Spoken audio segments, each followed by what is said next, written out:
Hello guys, welcome back to another video. And I'm sure you recognize who's in the thumbnail, but if you don't, I'll explain briefly. Oli London is a white British content creator who has been for over a decade trying to physically and mentally change himself into a Korean man. More notably, one of the men for BTS. They changed up their story so much, saying they are Jimin, their brother is Jimin, they are the child of Jimin, every story more crazier than the last. So what does they have to do with Fatu? A few years ago on Live, Fatu got asked her opinions on Oli London, and she basically responded with saying that they needed help, but I'll play the whole thing. Do you know Oli London? Oli London? Oh, the dude who did like major surgeries to look like Korean Asian. He needs some help. I don't know what's going on with him, but he needs some help very soon. Yeah.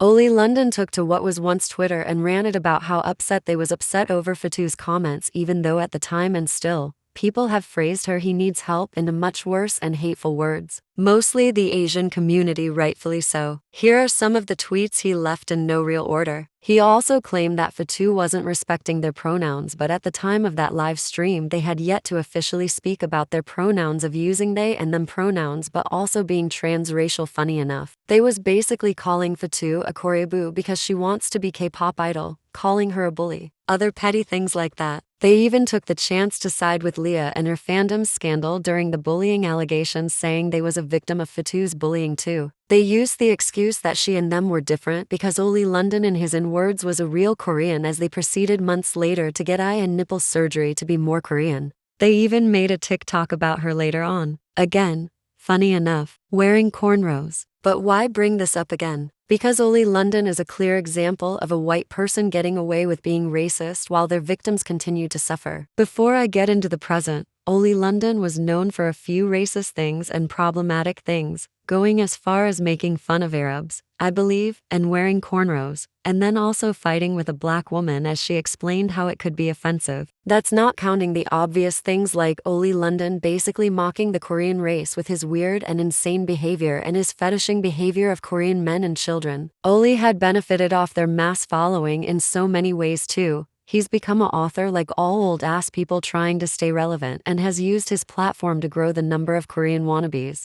I just think it's funny how they basically done a complete 180. Firstly, their book is titled One Man's Devastating Struggle with Woke Ideology and His Battle to Protect Children. The description is, while documenting his own personal identity struggles with gender and self-identity. British K-pop singer Oli London explores the root cause of the issue of trans ideology and gender identity, tackling the pressures of social media, the education system, media, and other factors that are pushing a growing number of young people into transitioning. He has taken a close look at real-world examples and examines laws, research, and data to help lift the lid on the multi-billion-dollar gender-affirming care industry.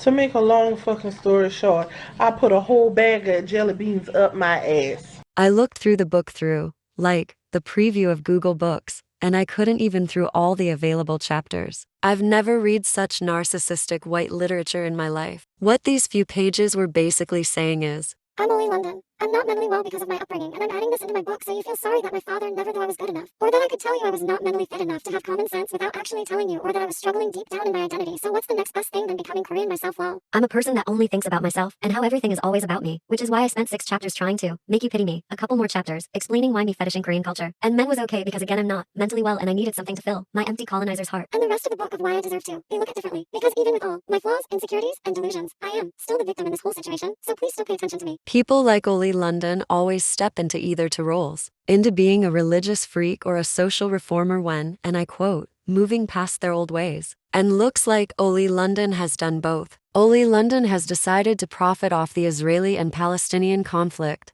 going to Israeli border and siding with the oppressors. But I digress. But they have also taken a different approach and started being transphobic, a Trump supporter, and even made a song called Gender Madness to go alongside his book to go against, and I quote, that blim and woke stuff. But I think you and me both would love to hear what all he has to say. Transition, I'm gonna be a man. I'm gonna be a man. No. It has to be a powerful message if you want to get the point across, and then say, you know, all this wokeness is causing all of this. Woke. You go broke. Broke. No. Actually, I'm a Newsmax contributor.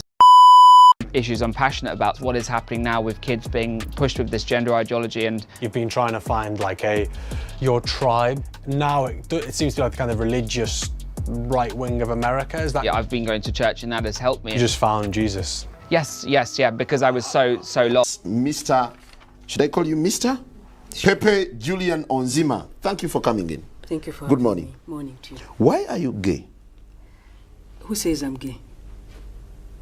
You are gay. Because they are seen as a man of God now, and because they are no longer cosplaying and pretending, they are suddenly redeemed from their sins in their own eyes, and unsurprisingly in Oli London white savior complex cult eyes. But just because racial profiling doesn't exist in your so-called Bible as a sin doesn't mean you free from punishment, Oli London. You cannot hide behind God's forgiving and accepting nature in the real world, Oli London. Maybe you are going to heaven for converting and turning into a good religious man in the eyes of God, but you are not in heaven yet. You still have to face your real-world problems that are undeniably your fault. Yes, this has become a lot more than Fatu, but Fatu is one of his many victims, and in my understanding, though I pay little attention to him, he has not given a formal apology to his victims. Instead, he's used his platform and his resources to describe the first moments of how he became a white patriotic fetishizer because of his own identity crisis. You cannot blame your actions just because you couldn't realize who you were sooner. You are a grown person,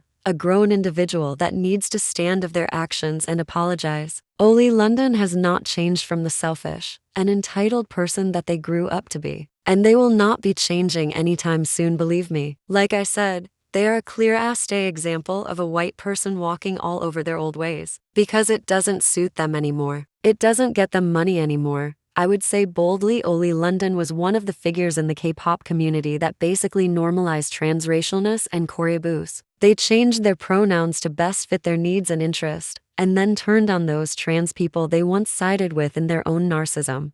I'm Korean, people need to accept that. Transracial does not exist, and I think it is very, very harmful for us to push the narrative that it is possible to switch races. I was not happy the way I was, so I went to Korea and I had the most incredible experience of my life. It changed me, gave me happiness, and people have no right to take that happiness away from me. Like Oli London, remember, this was you a few months ago. Oppa, can I be your baby too? Ooh woo woo, ooh woo woo, Daddy. Shogyo, Oppa, are you from BTS? You look just like Taehyung, Oppa. Is that you? I can't believe you're speaking to me. Sarangheo, Oppa. Oppa, como esta? Te amo. I'm learning Spanish just for you, Oppa.